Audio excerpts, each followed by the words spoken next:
بسم اللہ الرحمن الرحیم۔ چنانچہ وحی اول کے نزول کے ساتھ ہی آپ علیہ الصلاۃ والسلام غار حرا سے واپس گھر تشریف لائے، اس حال میں کہ یرجف فؤادہ، آپ کا قلب مبارک دھڑک رہا تھا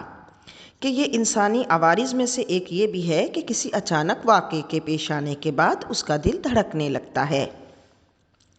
جبکہ حضور علیہ الصلاۃ والسلام لباس بشریت میں تشریف لائے، اگرچہ آپ عام انسانوں کی طرح نہیں تھے، لیکن عام انسانوں کی رعایت کے لیے، عام انسانوں کی سبق کے لیے آپ پر انسانی عوارض طاری کیے جاتے ہیں، تاکہ عام لوگوں کے لیے آپ کی کوئی کیفیت اجنبی نہ بنے اور اس یگانگت میں کوئی فرق نہ آئے جو وحی الہی اور پیغام رسانی کے لیے لازمی ہے۔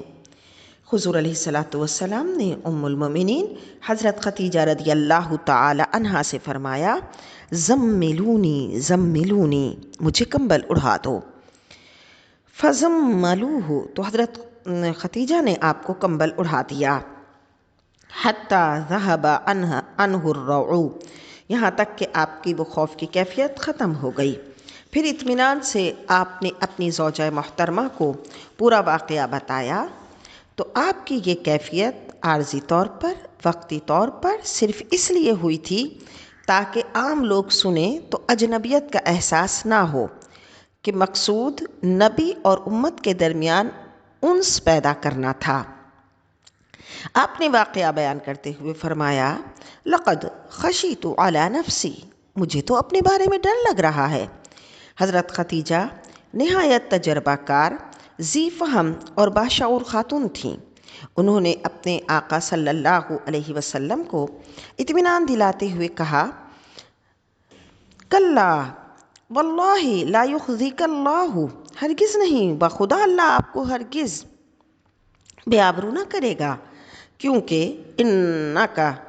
لتصل الرحمہ، آپ تو صلہ رحمی کرتے ہیں، وتحمل الکلہ، کمزوروں کا بوجھ اٹھاتے ہیں، وتکسب المعدومہ، مفلس اور ناداروں کو اپنی کمائی سے حصہ دیتے ہیں، وتقری الضیفہ، اور مہمان کی مہمان نوازی کرتے ہیں، وتعین علی نوائب الحق، اور بوجہ حمایت حق مصیبت زدوں کی مدد فرماتے ہیں۔ حضرت خدیجہ نے فرمایا، اگرچہ مجھے یقین ہے کہ ان خوبیوں والی ہستی پر اللہ مہربان ہوتا ہے، تاہم مزید اطمینان اور معلومات کے لیے ورقہ بن نوفل کے پاس چلتے ہیں۔ اب چونکہ قرآن کلام الہی ہے تو اس کے نزول کے وقت خوف و ہراس کا ہونا عظمت قرآن کی دلیل ہے اور ثبوت ہے کہ یہ اللہ رب العزت جل مجدہ کا کلام ہے اور کوئی آسان کام نہیں، جیسا کہ قرآن کہتا ہے، لو انزلنا هذا القرآن على جبل لرأيته خاشعا متصدعا من خشیۃ اللہ۔ پس جب نزول قرآن سینہ نبوی پر ہوا، یعنی سینہ نبوی پر قرآن نازل ہوا، اور ساتھ ہی آپ کو ان دشوار مشکل ذمہ داریوں کا احساس ہوا جو نزول قرآن کے ساتھ تعلیم کتاب اور نبوت کے فرائض سے متعلق تھیں، کہ ان کو پورا کرنا کوئی معمولی کام نہ تھا، تو آپ پر خوف کی کیفیت طاری ہوئی، اور یہ کیفیت 23 برس آخری وحی کے نزول تک ہوتی رہی اور دیکھی جاتی رہی، جیسا کہ حضرت سیدتنا عائشہ صدیقہ رضی اللہ تعالیٰ عنہ فرماتی ہیں کہ نزول وحی کے وقت حضور علیہ الصلاۃ والسلام کا چہرہ مبارکہ سرخ ہو جاتا، مبارک پیشانی سے پسینہ ٹپکنے لگتا تھا۔ ایک مرتبہ نبی مکرم صلی اللہ علیہ وسلم کی مقدس ران حضرت زید بن ثابت کی ران پر تھی کہ اسی حالت میں نزول وحی کا آغاز ہو گیا۔ حضرت زید بتاتے ہیں کہ آپ کی ران اتنی وزنی ہو گئی کہ مجھے یوں محسوس ہو رہا تھا کہ میری ران ٹکڑے ٹکڑے ہو جائے گی۔